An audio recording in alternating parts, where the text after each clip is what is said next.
Hi, boys and girls. We are going to read another chapter in our book, Here's Hank, and we'll start with chapter 5. At exactly 4 o'clock that afternoon, we met in the basement of our apartment building. Our clubhouse is really a storeroom next to the laundry room. People keep furniture and boxes there that they don't want in their apartments. There's also a comfortable old flowered couch we love to sit on. The only thing is, if you flop down on it too hard, you could disappear in all of the dust that flies out of its cushions. Okay, I'll show you a picture here of them.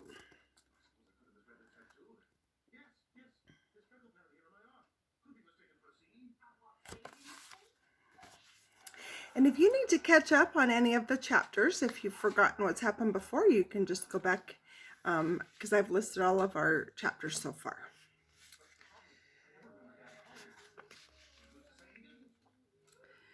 Okay. I put a tin of chocolate chip cookies and a jar of pickles down on the cardboard box we use for a table. No one eats cookies and pickles together, Frankie said, making a face. You don't eat them together, I explained. First, you take a mouthful of cookie, you swallow it, then go in for the pickle, sweet, sour, sweet, sour.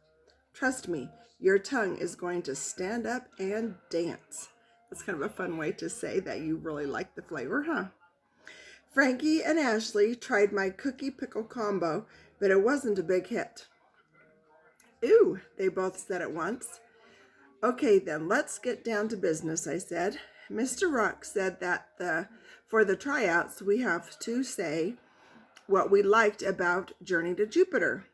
I actually have a couple of things I did like. That's a good start, Frankie said. Like what? Yes, tell us, Mr. Zipper, Ashley said, imitating a teacher's voice. I stood up and held the book in my hands like I was giving an oral report.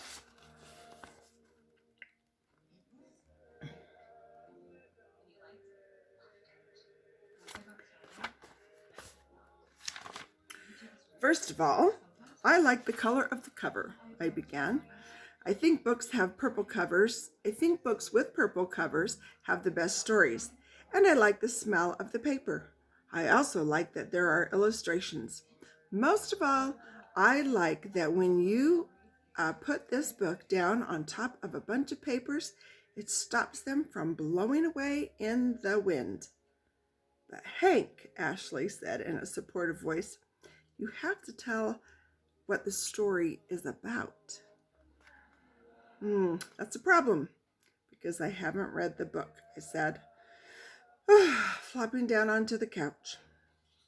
That created a dust storm right there in the storage room.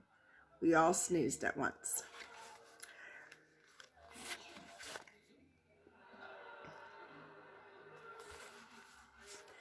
We can help you with that, Zip, Frankie said. Just start reading it aloud and we'll help you with the words you don't know. Good idea, I said. We'll be done with the book about 2 years from next Christmas. So what does that mean? It means I think that there's a lot of words he doesn't know and that he'll need some help on. So he was kind of making a joke there. That's a good point, Ashley said. We are up against a time crunch here. So maybe we should just tell you all about the book. Yeah, Frankie said. Knowing the story will make it much easier for you to read it on your own, Ashley began. The book starts when Sarah and James arrive at the first space colony on Jupiter, she said.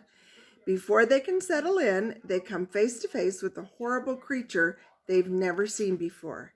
It's huge and angry, Frankie went on, and chases them into the center of a superstorm. All of a sudden, it grabs them and holds them close to its sticky chest. Wow, that sounds so scary, I said. Yeah, Ashley agreed. But the funny part is that the creature is sucking on a baby bottle filled with purple slime.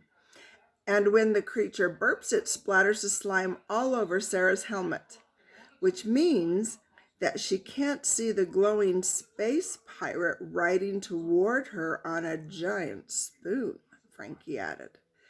The story was interrupted by a loud knock on the door. I nearly jumped out of my skin. "There's a space pirate at the door," I said with a shiver. It wasn't a space pirate. It was Ashley's grandma, and by the way, she wasn't riding a spoon.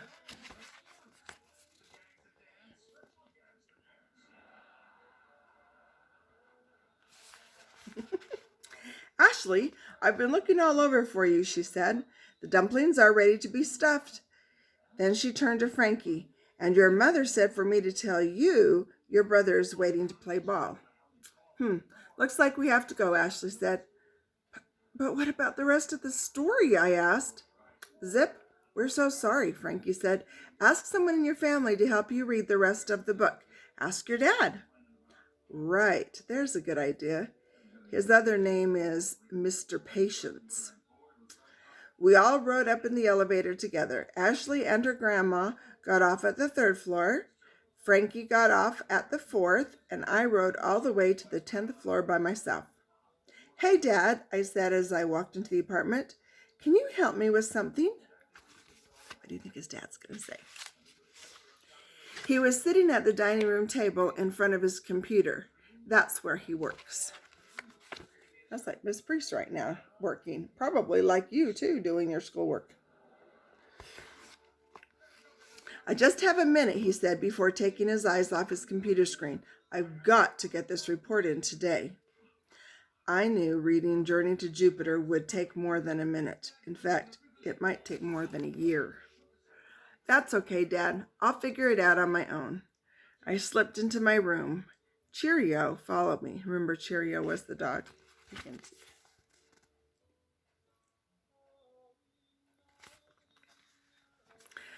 "Okay, Cheerio, it's you and me," I said, taking Journey to Jupiter out of my backpack. "This is called a book. I know you want to chew it, but you can't because I have to read it." Cheerio sat down on the rug, and I sat down in my desk chair. "This book takes place on the planet Jupiter," I began. Cheerio yawned.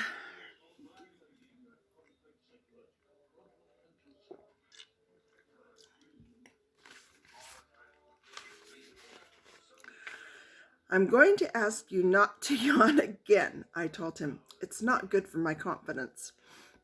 I pointed to the picture on the cover. "This is Sarah, and this is James." Cheerio yawned again, this time letting out a little yip.